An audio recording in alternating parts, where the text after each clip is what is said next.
नमस्ते प्रिय दोस्तों, क्या आप जानते हैं कि रोज तुलसी को पानी देना कितना शुभ माना गया है। आज हम इस वीडियो की मदद से जानेंगे कि रोज तुलसी को पानी देने से आपको किस प्रकार के लाभ प्राप्त होते हैं। हमारे शास्त्रों में तुलसी के पौधे को बहुत ही पवित्र माना जाता है। ऐसा कहा जाता है कि इस पौधे में साक्षात भगवान विष्णु और माता लक्ष्मी जी का वास होता है। भगवान विष्णु तुलसी के पत्र के बिना किसी भी प्रकार का भोग स्वीकार नहीं करते। इतना ही नहीं, तुलसी का पौधा भगवान विष्णु को अत्यंत प्रिय बताया गया है। इसलिए जो भी मनुष्य तुलसी की पूजा करता है वह कभी अपने जीवन में दुख और परेशानियों का सामना नहीं करता। उस व्यक्ति की दुर्दशा कभी नहीं होती। तुलसी की पूजा करने वाला व्यक्ति घोर पाप करने के बाद भी नरक में जाने से बच सकता है।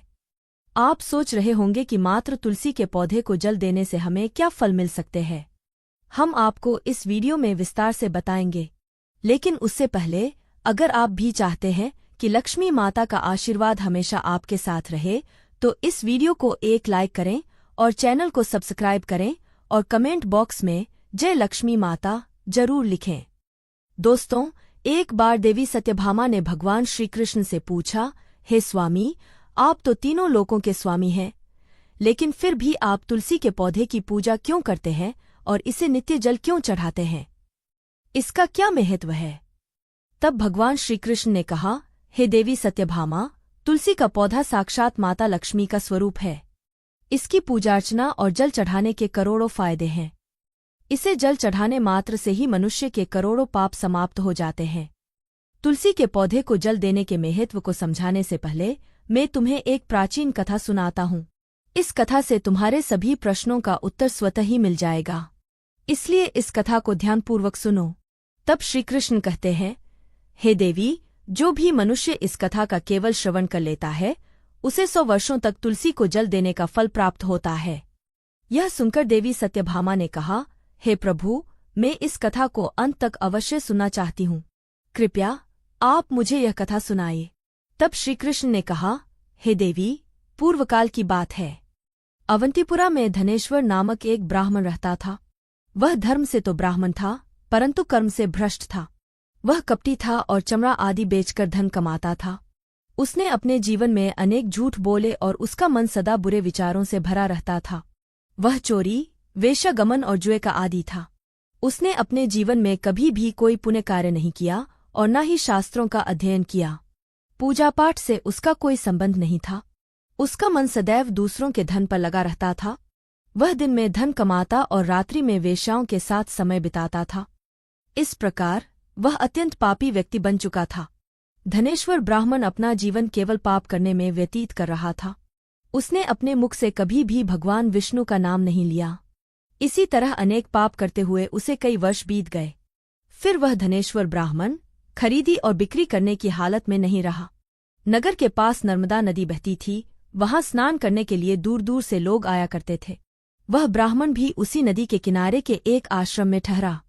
आश्रम में विद्वान ब्राह्मण पुराणों का पाठ कर रहे थे, जहां वह पाखंडी धनेश्वर भी ढोंग करता हुआ उनके साथ ही रुक गया।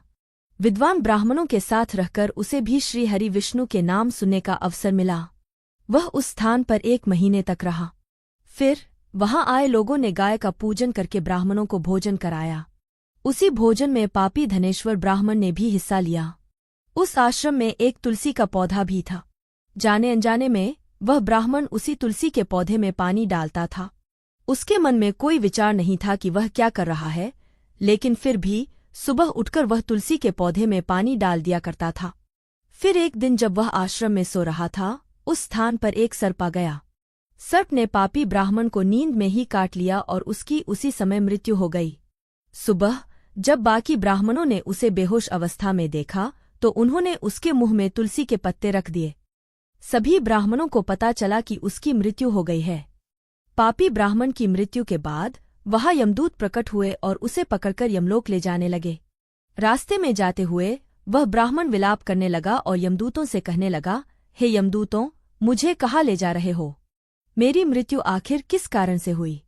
तभी यमदूत उसे बताते हैं, अरे दुष्ट पापी ब्राह्मण, तूने जन्म से लेकर मृत्यु तक बहुत सारे पाप किए हैं। तेरे पापों के कारण ही तुझे एक काले सर्प ने काटा और तेरी मृत्यु हो गई। अब हम तुझे यमलोक लेकर जा रहे हैं। वहाँ तेरे पापों और कर्मों का सारा हिसाब होगा और तुझे निश्चित ही नरक में भेजा जाएगा। यह सुनकर वह ब्राह्मण जोर जोर से विलाप करने लगा और यमदूतों से क्षमा याचना करने लगा। लेकिन यमदूतों ने उस पर जरा भी दया नहीं की और उसे यमलोक लेकर गए। जब ब्राह्मण यमलोक में यमराज के सामने पहुंचा तो यमराज के पास बैठे चित्रगुप्त ने उसके जन्म से लेकर मृत्यु तक किए गए सभी कर्मों का लेखाजोखा निकाला और यमराज से कहा, महाराज, इस ब्राह्मण ने बचपन से लेकर मृत्यु तक केवल पाप ही पाप किए हैं। इसने अपने जीवन में कोई भी पुण्य कार्य नहीं किया। यह तो बहुत बड़ा पापी है। इसे एक कल्प भर के लिए नरक में डाल दिया जाए। फिर यमराज ने कहा, हे यमदूत, इस जीवन भर पाप करने वाले दुष्ट ब्राह्मण को लेकर जाओ और इसे कुंभीपाक नरक में डाल दो। यमराज के आदेश के अनुसार यमदूत हंसते हुए उस पापी ब्राह्मण को लेकर गए और उसे जोर जोर से पीटने लगे, जिससे उसका मस्तक टूट गया। फिर वे उसे कुंभीपाक नरक में लेकर गए, जहां बड़े बड़े खौलते हुए तेल के घड़े थे, जिनके नीचे भयंकर अग्नि धधक रही थी। फिर यमदूतों ने उस ब्राह्मण को खौलते हुए तेल के घड़े में डाल दिया। लेकिन जैसे ही वह ब्राह्मण तेल में गिरा, वह तेल एकदम ठंडा पड़ गया। इस विचित्र घटना को देखकर यमदूतों को बहुत आश्चर्य हुआ। ऐसा पहले कभी नहीं हुआ था। जैसे ही वह ब्राह्मण खौलते हुए तेल में गिरा, अचानक से वह खौलता तेल शांत और शीतल हो गया। इस आश्चर्य को देखकर यमदूत तुरंत यमराज के पास पहुंचे और यह सारा राज उन्हें बताया। यह सुनकर यमराज कहने लगे, हे यमदूत, ऐसा तो पहले कभी नहीं हुआ। फिर यमराज विचार करने लगे। तभी उस स्थान पर देवर्षि नारद आ गए। उन्हें देखकर यमराज अत्यंत प्रसन्न हो गए और उनका स्वागत किया। तब नारद जी ने यमराज से पूछा, क्या हुआ? आप चिंतित क्यों दिख रहे हैं? यमराज ने उत्तर दिया, हे देवर्षि, आप सही समय पर आए हैं। हमने आज एक अत्यंत पापी ब्राह्मण को कुंभीपाक नामक नरक में भेजा था, लेकिन जैसे ही उसे नरक में डाला गया, वहां की अग्नि ठंडी पड़ गई और खौलता हुआ तेल भी शीतल हो गया।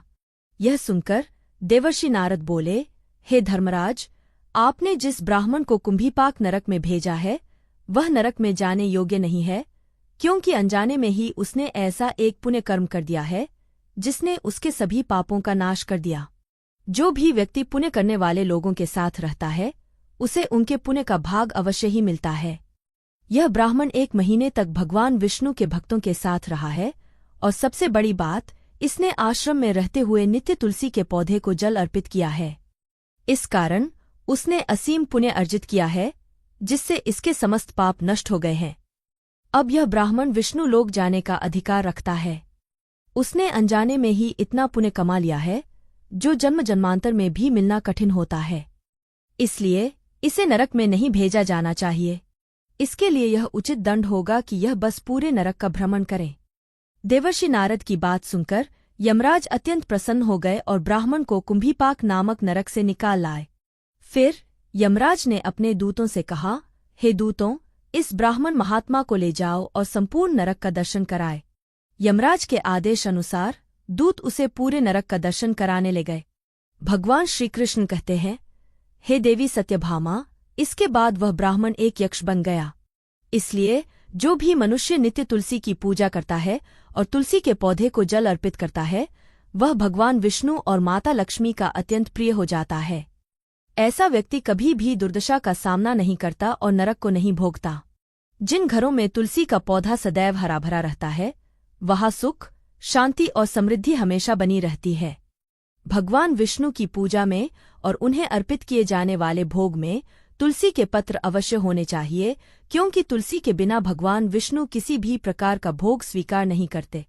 दोस्तों, अगर आपके घर में भी तुलसी का पौधा है, तो आपको अपने घर की सुख शांति और खुशी के लिए तुलसी के पौधे को चुनरी अवश्य चढ़ानी चाहिए। तुलसी का पौधा चुनरी के बिना अधूरा होता है। तुलसी केवल एक पौधा नहीं, बल्कि साक्षात माता लक्ष्मी का स्वरूप है, इसलिए तुलसी को चुनरी चढ़ाना अनिवार्य है। इससे पति पत्नी के बीच प्रेम और विश्वास बढ़ता है। किसी भी व्यक्ति को तुलसी के पौधे के आसपास रहकर अपशब्दों का प्रयोग नहीं करना चाहिए। तुलसी के पास दीपक जलाने के बाद उसे वहां से हटा देना चाहिए, क्योंकि बुझा हुआ दीपक तुलसी के नीचे रखना अत्यंत अशुभ माना जाता है। दोस्तों, ध्यान रखें, कभी भी तुलसी के पत्तों को नाखून से नहीं तोड़ना चाहिए, इससे तुलसी का अपमान होता है। इसी के साथ इस बात का ध्यान रखें कि आपको कभी भी रविवार के दिन तुलसी के पत्ते नहीं तोड़ने हैं और न ही रविवार को तुलसी के पौधे को जल अर्पित करना है। बाकी अन्य दिनों में आपको नित्य बिना चूके सुबह तुलसी को जल देना चाहिए और शाम के समय दीपक भी जलाना चाहिए। दोस्तों, ज्यादातर महिलाएं स्नान करने के बाद खुले बालों में ही तुलसी के पौधे को जल अर्पित कर देती हैं, लेकिन ऐसा करना बहुत गलत है। महिलाओं को हमेशा अपने बाल बांधकर माथे पर सिंदूर लगाकर ही तुलसी को जल अर्पित करना चाहिए। शास्त्रों के अनुसार मासिक धर्म के दौरान महिलाओं को तुलसी में जल नहीं चढ़ाना चाहिए और तुलसी के पौधे को स्पर्श करना भी वर्जित है। तुलसी को जल देते समय ध्यान रखें कि वह जल आपके पैरों पर न पड़े, क्योंकि इससे तुलसी का अपमान होता है। श्री कृष्ण कहते हैं, नित्य तुलसी के दर्शन से मनुष्य को स्वर्ग की प्राप्ति होती है और तुलसी पत्र के सेवन से उसके सभी पाप नष्ट हो जाते हैं। यह तमाम जानकारी जन रुचि को ध्यान में रखकर दी जा रही है। ज्योतिष और धर्म के उपाय व सलाहों को अपनी आस्था और विश्वास के आधार पर आजमाएं। वीडियो का उद्देश्य आपको बेहतर सलाह देना मात्र है। इस संदर्भ में हम किसी प्रकार का दावा नहीं करते हैं। दोस्तों, अगर आपको हमारी यह जानकारी अच्छी लगी हो तो वीडियो को एक लाइक जरूर करें और अपने दोस्तों के साथ शेयर करें। चैनल को सब्सक्राइब करना न भूलें ताकि आपको हमारे नए वीडियो की नोटिफिकेशन मिलती रहे। वीडियो देखने के लिए आपका धन्यवाद। जय श्री राम, जय बजरंग बली।